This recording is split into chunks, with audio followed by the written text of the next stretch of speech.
अस्सलाम वालेकुम। Welcome to my new vlog. तो जनाब उम्मीद है आप सब खैरियत से होंगे।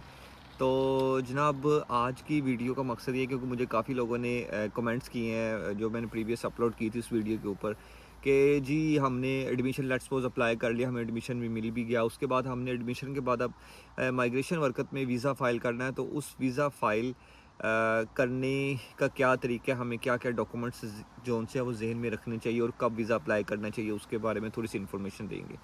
तो मैंने सोचा कोई छोटी सी वीडियो बना दी जाए उन लोगों के लिए कि जो लोग माइग्रेशन में वीज़ा अप्लाई करेंगे। तो अब लेट्स सपोज आपको आपका यूनिवर्सिटी में एडमिशन हो गया, यूनिवर्सिटी से आपको ऑफ़र लेटर आ गया है कि जनाब आपका इस यूनिवर्सिटी के अंदर हमने आपको इस प्रोग्राम के अंदर मास्टर्स या बैचलर के अंदर एडमिशन दे दिया। तो अब उसके अंदर जो नेक्स्ट स्टेप आता है वो ये है कि जनाब अब आपने माइग्रेशन के अंदर वीज़ा अप्लाई करना है। तो उस वीज़ा अप्लाई करने के लिए 4-5 डॉक्यूमेंट्स हैं जो बहुत इंपॉर्टेंट है, जिनको आपने माइंड में रखना पड़ेगा वीज़ा अप्लाई करने से पहले। सबसे पहले जो आपका पासपोर्ट आपके पास होना चाहिए। पासपोर्ट की जो वैलिडिटी है वो बड़ी इंपॉर्टेंट है। वो वैलिडिटी उतनी जितना आपने वीज़ा अप्लाई करना है उस तक तो कम से कम होनी चाहिए। लेट्स सपोज अगर आप बैचलर्स के लिए जा रहे हो 3 साल की तो आपकी होनी ही चाहिए वैलिडिटी ना, और उससे ज़्यादा होगी तो वो तो वेल एंड गुड है। ठीक है, और उसके बाद दूसरे नंबर पे आ जाती है जनाब बैंक स्टेटमेंट। अब ये बैंक स्टेटमेंट जो उनसी है ना, ये बड़ा इंपॉर्टेंट चीज़ है आपके वीज़े के अंदर। अब बैंक स्टेटमेंट कुछ लोग ऐसे करते हैं कि लेट्स सपोज उन्होंने अप्रैल के अंदर वीज़ा अप्लाई करना है, तो वीज़ा अप्लाई करने से कोई 10 दिन पहले अकाउंट ओपन करवाया और 2 दिन पहले उन्होंने बैंक के अंदर पैसे ट्रांसफ़र कर दिए और जनाब उन्होंने वीज़ा अप्लाई कर दिया। तो ये चीज़ जो उनसी है ना, ये ठीक नहीं है क्योंकि केस ऑफिसर है उसने तो ये देखना है कि जनाब आपके जो फाइनेंशियल स्टेटमेंट है और आप फाइनेंशियल पोजीशन जो उनसी आपकी कितनी स्ट्रॉन्ग है कि आप अपने आप को वो कर सकते हैं। अगर आपके एक ही दफ़ा फ़ंड आ रहा है सारा 30 के 30 लाख लेट्स सपोज़, और एक ही दफ़ा फ़ंड आने के बाद और उसके बाद शो हो रहा है कि आपने उसके अंदर कोई इन आउट नहीं किया और आपने 30 का 30 लाख जमा करवा दिया, तो उसके तो माइंड में ये आएगा ना। कॉमन सेंस की बात है कि यार इतना पैसा एक ही दफ़ा इसके पास कहाँ से आ गया। फिर वो आपके पास मज़ीद डॉक्यूमेंट मांगेगा कि प्रूफ करें ये पैसा कहाँ से आया आपके पास, कौन सपोर्ट कर रहा है आपको। तो बैंक स्टेटमेंट के लिए ये चीज़ बड़ी इंपॉर्टेंट है कि कम से कम आपने लेट्स सपोज जब अक्टूबर के अंदर आपने एडमिशन अप्लाई किया, आपने तब से ही अपने बैंक के अंदर पैसे रखने शुरू कर देने हैं और इन आउट करना शुरू कर देना है। उसको आप रेगुलर यूज़ में लेके आएँ अपने अकाउंट में। अगर 1 लाख आ रहा है 10-20 हज़ार जा भी रहे हैं उसके अंदर से, ताकि जब आपका वीज़ा अप्लाई करने का टाइम आए तो आपका जो अकाउंट हो वो रनिंग में हो और आप अपनी जो स्टेटमेंट दें और जो उनसी है ना वो आपकी अप्रूव हो जाए। और दूसरे नंबर पे ये है कि जो आप माइग्रेशन की वेबसाइट पे जाएँगे तो आप वहाँ पे देखेंगे कि 9450 जोन्स है ना, वो 1 मंथ का उन्होंने एक्सपेंस लिखा हुआ है यहाँ पे स्वीडन रहने के लिए। तो आप जब वीज़ा अप्लाई करेंगे तो आपको वीज़ा वो 13 महीने का देते हैं, तो आप उसको अगर मल्टीप्लाई करेंगे 13 के साथ तो वो जितने पैसे बन जाएँगे वो मेरे ख़्याल में 1,10,000 के पास बनते हैं। और उसको अगर आप मल्टीप्लाई करेंगे अपनी करेंसी के अंदर, पाकिस्तान या इंडिया जहाँ से भी आप अप्लाई कर रहे हैं, तो उसको आप अपनी कंट्री करेंसी के अंदर डिवाइड करेंगे तो जितने पैसे बनेंगे उससे थोड़े से ज़्यादा ही होने चाहिए तो ज़्यादा बेहतर है। उसकी वजह ये है कि बाज़ औक़ात ऐसा होता है कि आपने आज बैंक स्टेटमेंट के लिए ये माइंड रख के पैसे करवाए हैं, उसके बाद हो सकता है कि करेंसी का रेट ऊपर नीचे चल जाए। अगर करेंसी का रेट ऊपर नीचे चलेगा तो आपकी जो बैंक में पैसे रखाए वो तो कम हो गए हैं उधर से, तो फिर वो आपके लिए मसला हो जाएगा। तो बेहतर ये है कि जो बैंक स्टेटमेंट आपकी हो, और एक तो वो पूरे जितने पैसे उतने हो और उससे थोड़े से ज़्यादा ही हो और आपका अकाउंट जो है ना वो रनिंग में हो, तो आपके लिए वो बड़ी अच्छी आइडियल सिचुएशन हो जाएगी आपका वीज़े के लिए। आप जो थर्ड चीज़ है वो आपने जो है ना वो प्रूफ सेंड करना है कि आप अपनी यूनिवर्सिटी की फ़ीस जमा करवा ली है। तो आपने कोशिश करनी है कि जैसे ही आपको यूनिवर्सिटी वाले आपको लेटर भेज देंगे जी आपका ये हो गया हमारे पास एडमिशन हमने आपको दे दिया है, तो उसके बाद आपने फ़ौरन ही एज़ सून एज़ पॉसिबल जो सी है फ़ीस जमा करवानी है, और इस चीज़ को आपने इंश्योर करना है कि जो आपने फ़ीस जमा करवानी है वो अपने ही अकाउंट से जमा करवानी है। उसकी वजह ये है कि लेट्स सपोज़ के अगर मैं यहाँ पे बैठा हूँ, कोई बंदा कह देता है जनाब कि ना आपके इतने पैसे हैं तो आप मेरी फ़ीस जमा करवा दो, तो हम पाकिस्तान में या इंडिया में आपको इतने पैसे आपके अकाउंट में ट्रांसफ़र करवा देंगे। मैंने कहा ठीक है, मेरे लिए तो इतना मसला नहीं है, कोई करवा दूँगा। लेकिन मसला बाद में ये, खुदा ना ख़ास्ता अगर आपका वीज़ा रिजेक्ट हो गया और आपने 70,000 स्वीडिश क्रोन फ़ीस जमा करवाई, 70,000 स्वीडिश क्रोन लेट्स सपोज़ जमा करवाई है। फ़ीस रिफ़ंड वो आप फ़ीस आपकी करेंगे रिफ़ंड, 10% वो अपना काट के आपको बाकी पैसे आपके अकाउंट में ट्रांसफ़र कर देंगे, और अब उसी अकाउंट में ट्रांसफ़र करेंगे जिस अकाउंट से आपने पैसे भेजे होंगे, तो वो आ जाएँगे मेरे अकाउंट में पैसे।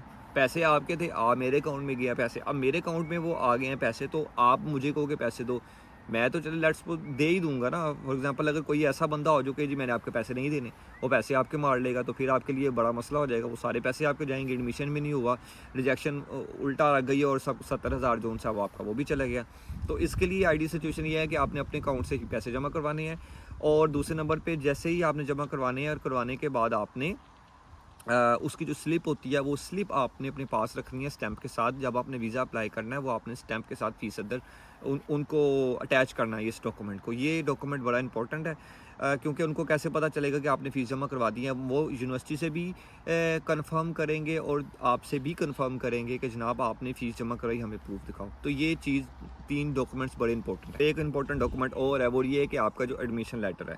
जब आपने यूनिवर्सिटी में अप्लाई किया, यूनिवर्सिटी ने आपको एक लेटर दिया जी हमने आपको एडमिशन दे दिया, ठीक है। वो जो है ना, क्योंकि उसके अंदर लिखा होगा आपने 4 में अप्लाई किया, 4 के अंदर एक जो है उसको उन्होंने आपको अप्रूव कर दिया, उन्होंने आपको एडमिशन दे दिया। जो बाकी 3 है उसको डिक्लाइन कर दिया।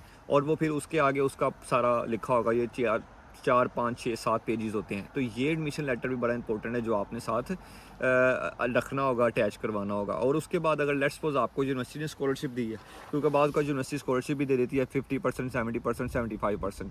तो वो अगर आपको स्कॉलरशिप दी है और स्कॉलरशिप के बाद लेट्स सपोज आपकी फ़ीस है वो 70,000, 50% आपको स्कॉलरशिप मिल गई, पीछे आके रहेगी 35,000, तो आपने 35 फीस जमा करवा दी है। अगर आप 35,000 की स्लिप उनको जमा करवा देंगे और अगर आपने स्कॉलरशिप 50% की सिक्योर की हुई है, वो आप एडमिशन के साथ वो लेटर ही जमा नहीं करवाएंगे तो उनको कैसे पता चलेगा जनाब कि इनको स्कॉलरशिप भी मिली हुई है, ठीक है। तो वो स्कॉलरशिप का लेटर भी बड़ा इंपॉर्टेंट है, वो आपने स्कॉलरशिप का लेटर भी ज़रूर साथ लगाना है आपके इसके साथ, एडमिशन लेटर के साथ। और ये सारे डॉक्यूमेंट्स जो हैं बेसिक से डॉक्यूमेंट्स हैं। इंश्योरेंस लेने की आपको ज़रूरत नहीं है, क्योंकि अगर आप 1 साल से ज़्यादा की डिग्री में आ रहे हैं तो इंश्योरेंस जो उनसे वो आपकी जो यूनिवर्सिटी है वो उन्हीं के हवाले होगी, वो उसी चीज़ को कवर करेंगे। और दूसरे नंबर पे और उसके बाद ये है कि आपने इस चीज़ को इंश्योर करना है कि आपकी जो आपने जिसमें एडमिशन लिया वो 1 साल से ज़्यादा की डिग्री हो, क्योंकि 1 साल से कम की डिग्री होगी तो आपको यहाँ पे पर्सनल नंबर नहीं मिलेगा, आपको कोऑर्डिनेशन नंबर मिलेगा। कोऑर्डिनेशन नंबर के साथ यहाँ पे आके एक अलग तरह की जंग और मसाइल आपके साथ शुरू हो जाएंगे, वो बड़ा मुश्किल होगा। उसके बारे में अगर कहेंगे तो आपको बताऊंगा कि कोऑर्डिनेशन नंबर वाला बंदा ऐसे जैसे ये 3 बंदा है यहाँ पे, उसका कोई वाली वारस नहीं, कोई पूछने वाला नहीं। पर्सनल नंबर जहाँ पे जाएंगे आपको वो कहेंगे जी पर्सनल नंबर दो। स्विडिश लैंग्वेज सीखने जानी है, आपने हॉस्पिटल में जाना है, आपने कोई किसी तरह की बैंक के अंदर ट्रांजैक्शन करनी है, आपने स्विश यूज़ नहीं कर सकते, आपने कोई हाउसिंग के लिए अप्लाई करना है, कुछ भी करना है, आपने कोई मोबाइल निकलवाना है, कुछ भी करना है, मोपेड निकलवाना है, गाड़ी निकलवानी है, लाइसेंस करना है, आईडी कार्ड नहीं बनेगा आपका, तो वो मतलब कि यतीम बंदा है जो कोऑर्डिनेशन नंबर वाला। तो इस चीज़ को इंश्योर करना है आपकी डिग्री जो ऊँची है ना वो 2 साल की हो, मास्टर्स किया तो, और बैचलर्स के अंदर तो मसला ही नहीं, वो तो 3 साल की होती है। 1 साल का मास्टर्स और 6 महीने की डिग्री के अंदर पहुँच तो जाओगे, लेकिन अगर यहाँ पे रह के फ्यूचर बनाना चाह रहे हो तो बड़ा मुश्किल है उस 1 साल की डिग्री के साथ यहाँ पे सर्वाइव करना। और ये सारे डॉक्यूमेंट्स जो आपको बता दिए, ये सारे डॉक्यूमेंट्स को आपने प्रायोरिटी पे रखना है। और उसके बाद अकोमोडेशन का लेटर वो आपसे नहीं मांगते हैं, ठीक है, और इंश्योरेंस भी नहीं मांगेंगे, और बाकी यही सारे मेन डॉक्यूमेंट्स हैं। तो इन डॉक्यूमेंट्स को आपने एक तरतीब के साथ अच्छे तरीके से स्कैन करके, जो सही नज़र भी आ रहा हो, कलर स्कैन, उसके साथ स्कैन करके आपने साथ अटैच करनी है और आपने वो जमा करवा देनी है। जो माइग्रेशन की फ़ीस है, जब मैंने करवाया था तब तो 1500 सी, अब मेरे ख्याल में 2200 है फ़ीस, और उसके साथ आपने जमा करवा देना। तो इंशाल्लाह आपको जैसे रिस्पॉन्स आएगा उसके बाद आपने बायोमेट्रिक के लिए जाना होगा और उसके बाद इंशाल्लाह आपका वीज़ा लग जाएगा। तो बस इन चीज़ों को, डॉक्यूमेंट्स को ज़हन में रखें और टाइम जब प्रायोरिटी के ऊपर जैसे फ़ीस जमा करवाएं वैसे ही आप करें, ताकि आपको टाइम से बायोमेट्रिक मिले और आपका सारा सिस्टम आगे चल सके। मैंने आपको यहाँ पे तकरीबन सारे डॉक्यूमेंट्स बता दिए जो हैं। आप सिंपल माइग्रेशन की वेबसाइट पे जाएंगे, अप्लाई फॉर पे जाएंगे, अप्लाई फॉर पे जाने के बाद आप जाएंगे नीचे ऑप्शन आ रहा होगा वीज़ा, रेजिडेंट वीज़ा, फिर आगे लिखा फ़र्स्ट टाइम के सेकंड टाइम या एक्सटेंशन है तो आपने फ़र्स्ट टाइम के अंदर जाना है। उसके अंदर सिंपल सी सारी चीज़ें हैं, वो सारी चीज़ें आप साथ साथ अपलोड करते जाएंगे। आपका नाम, आपकी मतलब कि ये जो डॉक्यूमेंट्स है, ये वाले सारे डॉक्यूमेंट्स, उसके बाद बाकी जो आपकी पर्सनल डिटेल्स है वो मांगते जाएंगे सारी। तो उसके बाद एक छोटा सा आपको नोट भी आएगा, वो आपने बताना होगा जी आप क्यों जाना चाह रहे हैं, एज अ मोटिवेशन लेटर, वो भी आपने लिखना है कमेंट्स के अंदर। उसको भी आपने कोशिश करनी समराइज़ करके लिखना है, ज़्यादा लेंथी नहीं लिखना और टू द पॉइंट लिखना है। तो ये सारी चीज़ें हैं जनाब, इन सारी चीज़ों को पूरा रखें और अप्लाई करें इंशाल्लाह। तो उम्मीद करता हूँ कि ये चीज़ें जो सी आपको डॉक्यूमेंट्स के और चीज़ के इस वीडियो के बारे में कुछ आपको अच्छा सीखने के लिए मिलेगा। और अगर कोई आपके पास और भी क्वेश्चन हो तो वो मुझे बताइएगा, मैं कोशिश करूँगा उसके बारे में एक वीडियो बना सकूँ। तो इसी को करते हैं यहाँ पे ख़त्म। तो जब तक के लिए अपना ख्याल रखें, चैनल को लाइक करें, शेयर करें, सब्सक्राइब करें और बाय बाय।